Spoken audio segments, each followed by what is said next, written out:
Welcome to Happiness Isn't Brain Surgery with Doc Snipes. Each week, we record the podcast during a Facebook Live broadcast in which Doc Snipes presents information and tools to help you start living happier. Our website, DocSnipes.com, has even more resources, videos, handouts, and workbooks to help you apply what we talk about. After each podcast, the accompanying video, text, and worksheets will be published for members on DocSnipes.com.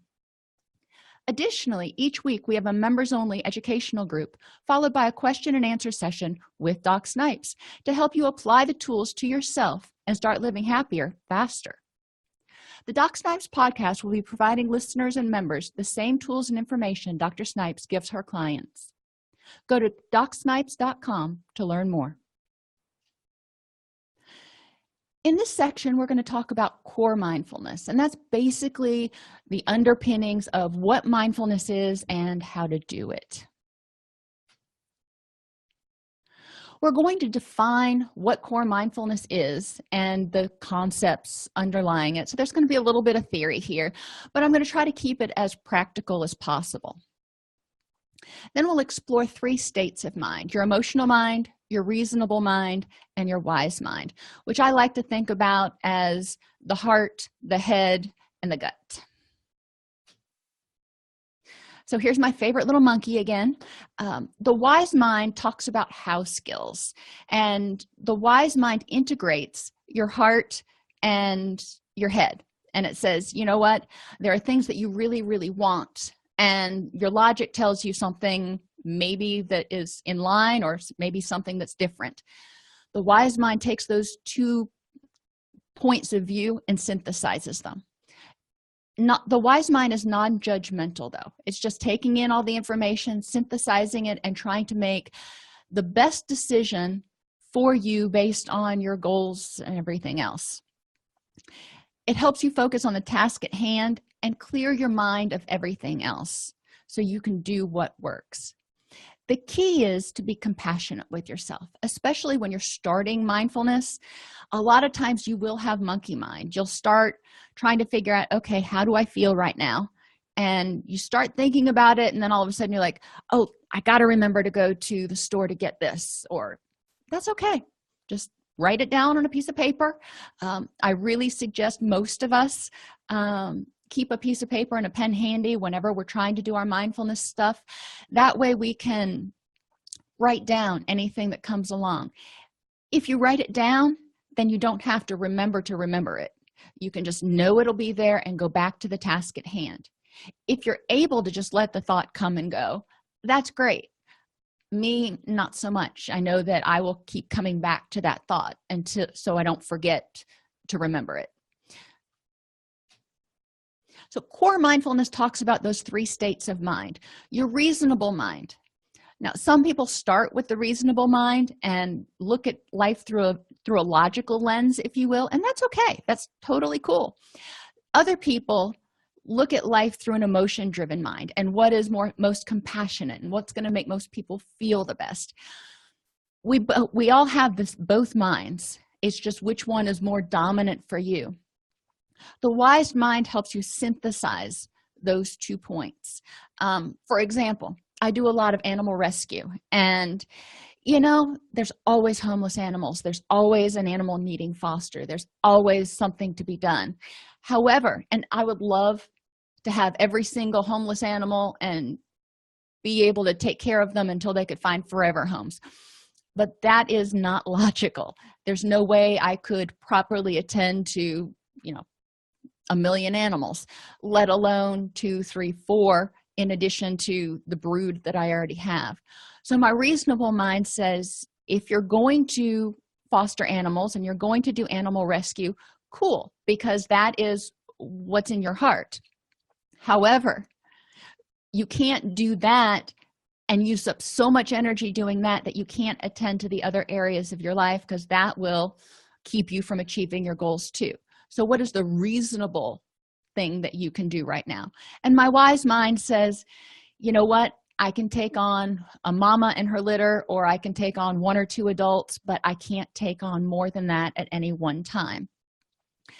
And that's, kind of the way. Is it what I would like to do in a perfect world? No, I would love to run an animal rescue shelter, but that's not what I do. So my reasonable mind says, okay, here are your other options, and the wise mind comes up with the compromise. Wise mind skills, they're the what skills. You want to observe, describe, and participate. So observing is simply being a detective and taking in the whole situation. Now think about what detectives do when they go to a crime scene. They look at the big picture. They look around, they look at the scene, they look at the environment, they look at who's standing there, who's reacting how, and kind of get a big snapshot of what's going on.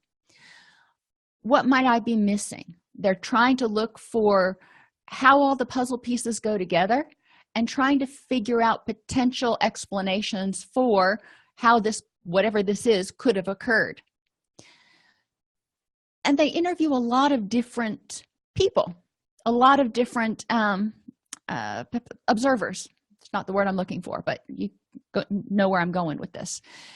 Because each person, witnesses, thank you, each witness is going to see and remember something different, or at least a little bit different.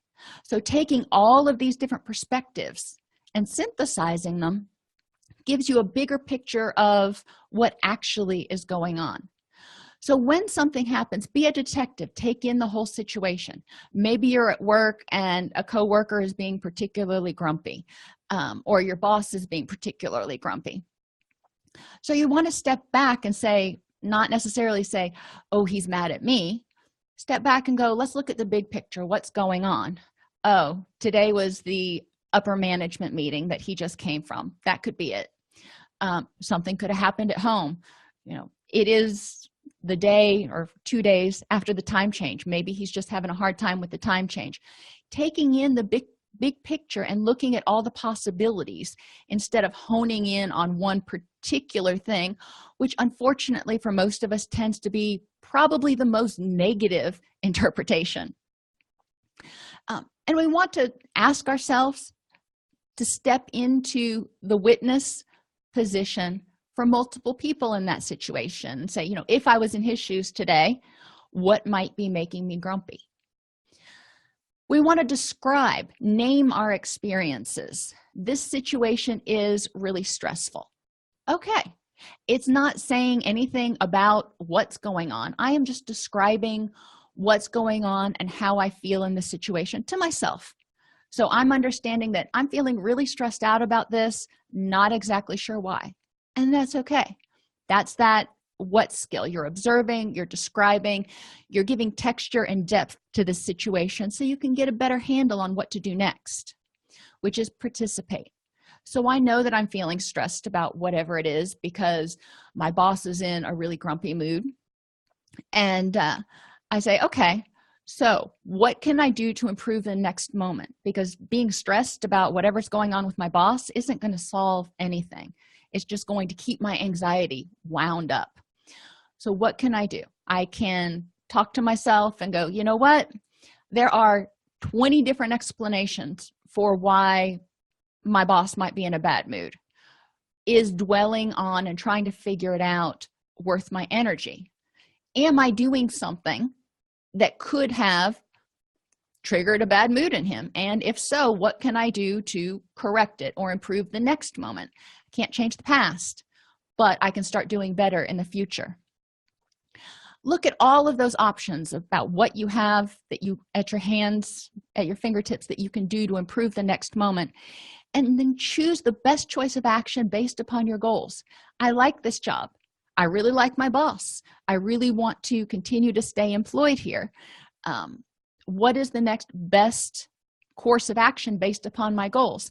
It may not be running to my boss's office and going, did I do something? It may be just staying at my desk, doing the best job that I know how to do, and trusting that if there's a problem, he will come knock on my door and go, Dawn-Elise, we need to talk.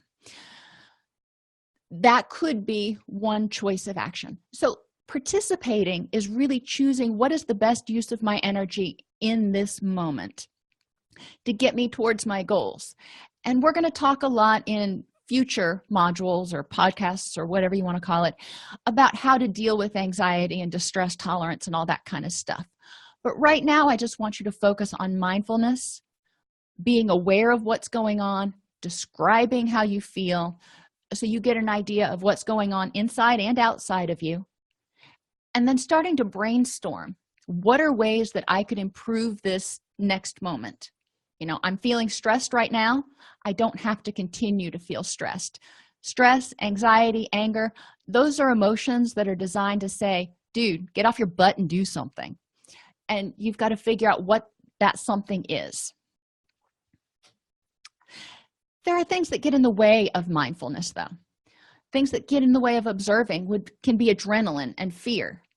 So your boss comes in and he's in a just grumpy old mood. Your adrenaline sets off. Oh my gosh, I'm going to get fired. I must have done something wrong. I don't know what it is. And you start going off in this spiral of what ifs and could haves and extremes. Adrenaline kicks in and you've got tunnel vision. All you can focus on is the fact that your boss is in a bad mood and it must be something you did. So that adrenaline, that fear, is stopping you from stepping back, detaching from your emotions, and observing and hypothesizing about what are the other options? What else could it be? Because, most of the time, it's probably not you. Describing. Sometimes we have a hard time describing things because we were on autopilot the whole time. I don't really know what happened. I was just in the day room and all of a sudden a fight broke out. Well, that's not real effective at describing. So you need to stop, go back, and try to remember what happened. And you may not be able to, but as you become more mindful, you will become more aware of things in the moment. And I'm not asking you to switch gears right away. It's going to take time, months, to learn to be present constantly, not just at those anchored mindfulness scans. But that's okay. Little progress, starting to become more aware. When you start feeling that little in the pit of your stomach going, I need to stop and figure out what's going on. That is awesome. That is huge progress.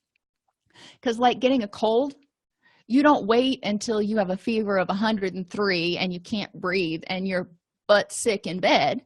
Generally, you probably, as soon as you start getting the sniffles, start trying to do something so you don't get sick, because nobody likes being sick. Well, this is what I want you to do with your emotions. When you start getting that kind of easy feeling, and however you think about it, stop right then and start trying to prevent it, just like you would do things to take steps to prevent a cold. Another thing that stands in the way of describing is a lack of words. If you have been on autopilot for many, many years, you may not have the words, the emotional vocabulary to say, this is how I'm feeling. It may come out as, I'm feeling eh. And for right now, at least being aware that you feel eh is pretty good. And bleh is another non-clinical word, but it gets the point across. So don't try to find the right words necessarily. Partly because you're talking to yourself, so who's going to judge but you? If you're feeling wonky, blah, that's okay. That's you saying there's something about this situation that I'm not feeling right about. And then participating, you can actually have difficulty figuring out what to do and what your options are if you don't know your destination. What is it that you want to do? What kind of a person do you want to be? What does happiness look like for you? If you are unhappy right now, okay, well, happiness is more than just the antithesis of unhappiness. So if you're happy, what does it look like? How do you interact with people? What values do you have? That's your destination. So then you can go back when something happens and you can say, what actions can I take right now that are going to get me closer to being happy? And maybe one of those characteristics of happiness is not worrying about every little thing. Okay, so if that's one of those characteristics, what can you do right now so you can help yourself stop worrying about every little thing? Another thing that keeps people from participating is a fear of rejection. If I do what I feel I need to improve the moment for myself, people may get mad. If I have to go out and take a 10-minute break, What are people going to think? Are they going to judge me? And when I work with people on this, I ask them to ask themselves, well, if you stick around and you end up getting in a really negative mindset, then what are they going to think of you?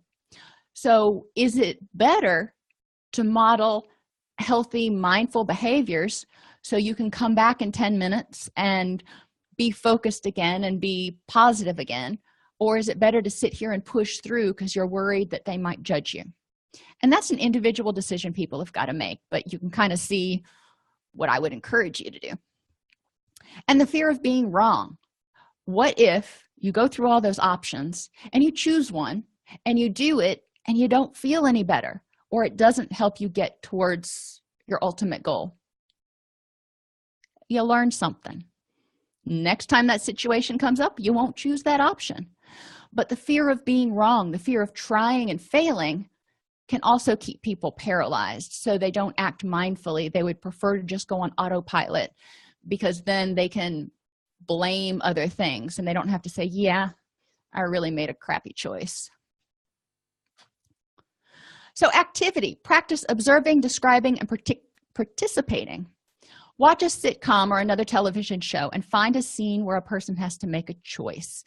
And you can choose, I like sitcoms because at least they're somewhat funny, but the person has to make a choice about something. And describe what's going on. Observe the situation. Describe how that person might be feeling. And hypothesize about the different options that person might have at that particular point in time. This is one of the things I do when I work with adolescents, because it gives them something outside of themselves, something less personal, where they can talk about it and hypothesize, and it's very much less threatening than putting their own stuff out there. Once you've done that a few times and you feel pretty comfortable with observing, describing, and participating, then look back over your week. Identify one time. I'm not asking 10 or 3, which is my favorite number, y'all know. I'm asking you to identify one time you felt irritable and practice those what skills. Observe, in hindsight, what was going on.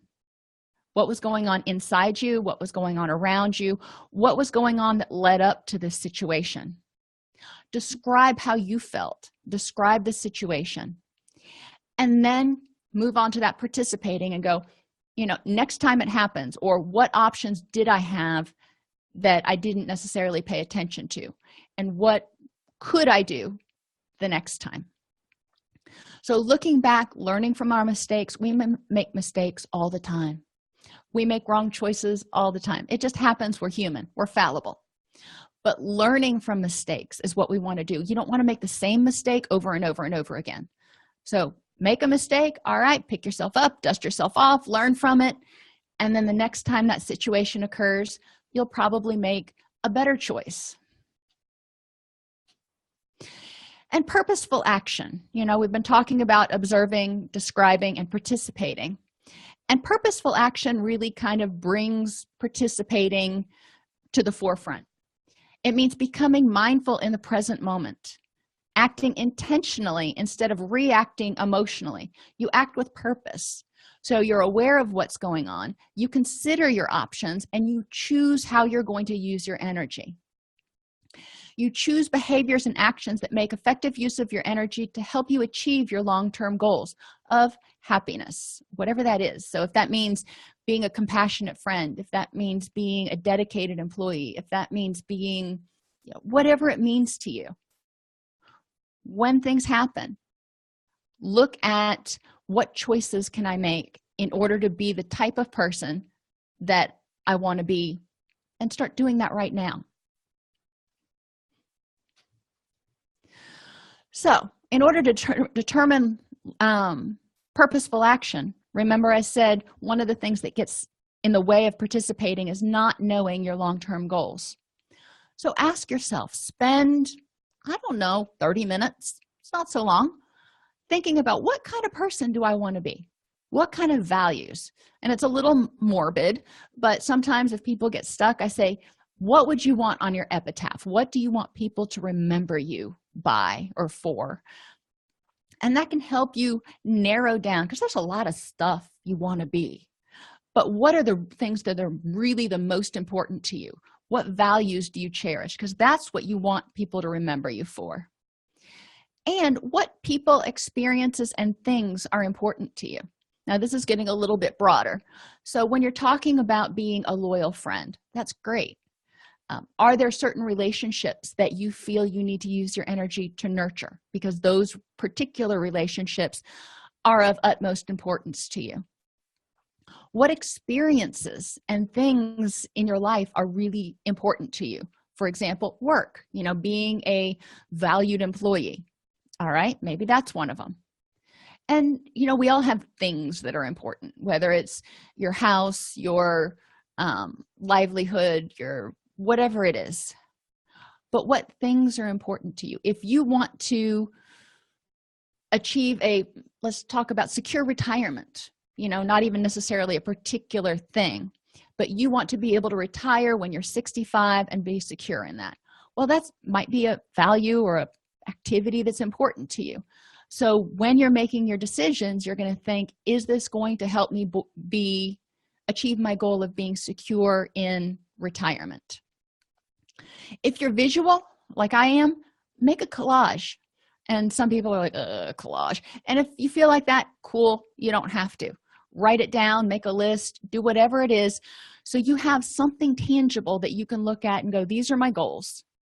And you can review it each day and go, okay, I need to act in ways that are going to help me achieve these things this week, this month, and eventually in the next 10 years or whatever.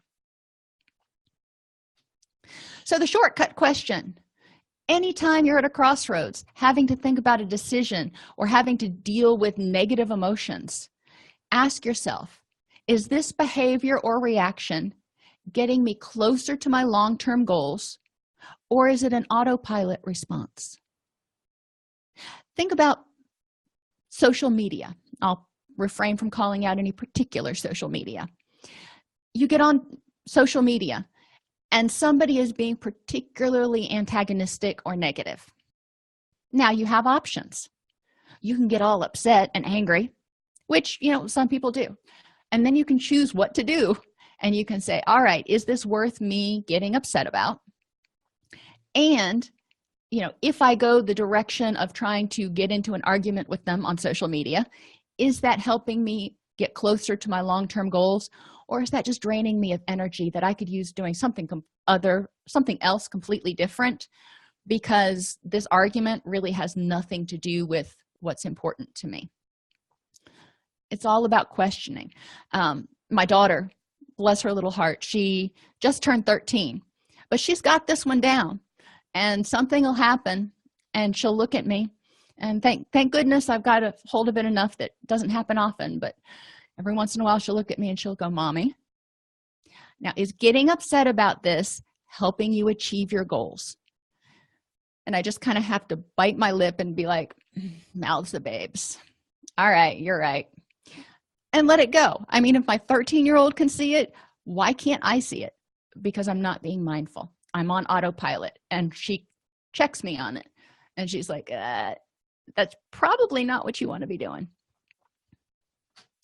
So in summary, core mindfulness is being able to observe, describe, and participate in the present moment. You want to integrate information from your reasonable mind, your emotional mind, and come up with a solution in your wise mind. And think about it. When something is the right thing to do for you, it's logical, it makes your heart happy, and your stomach's not doing flippy flops going, not sure about that. No, everything's in alignment. It goes, this is the way to go. Core mindfulness helps you adjust your day to prevent upset if you're already vulnerable. You know ahead of time and you plan for it. And you can choose actions and thoughts that will help you purposefully move toward your long-term goals. So again, you can subscribe to our Facebook group, DocSnipes.com/happiness-podcast. And when we start broadcasting only in that group, then you'll be able to participate.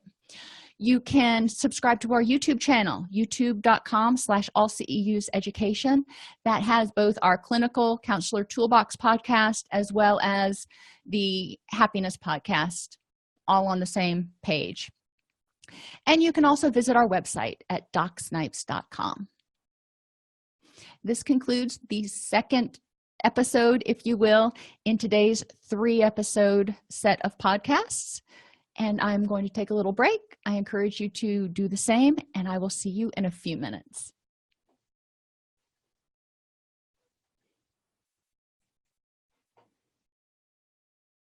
Thanks for tuning in to Happiness Isn't Brain Surgery with Doc Snipes.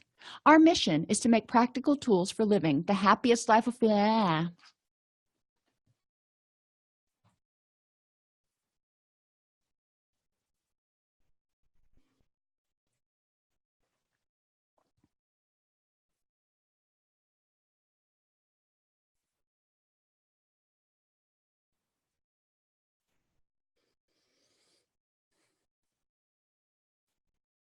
Thanks for tuning in to Happiness Isn't Brain Surgery with Doc Snipes. Our mission is to make practical tools for living the happiest life affordable and accessible to everyone. We record the podcast during a Facebook Live broadcast each week. Join us free at docsnipes.com/Facebook. Remember, our website, docsnipes.com, has even more resources, members-only videos, handouts, and workbooks to help you apply what we talk about. New resources are added weekly. During the first half of 2017, we're offering introductory memberships. Lock in the introductory rate of $5 per month for the Happiness Basic membership, which includes all texts, videos, and worksheets, or $14.99 per month for the Happiness Plus membership, which includes everything from the basic membership, plus access to the weekly members-only educational groups and question and answer sessions with Doc Snipes, designed to help you start living happier, faster. If you like this podcast and want to support the work we're doing, for as little as $3.99 per month, you can become a supporter at docsnipes.com/join. Again, thank you for joining us, and let us know how we can help you.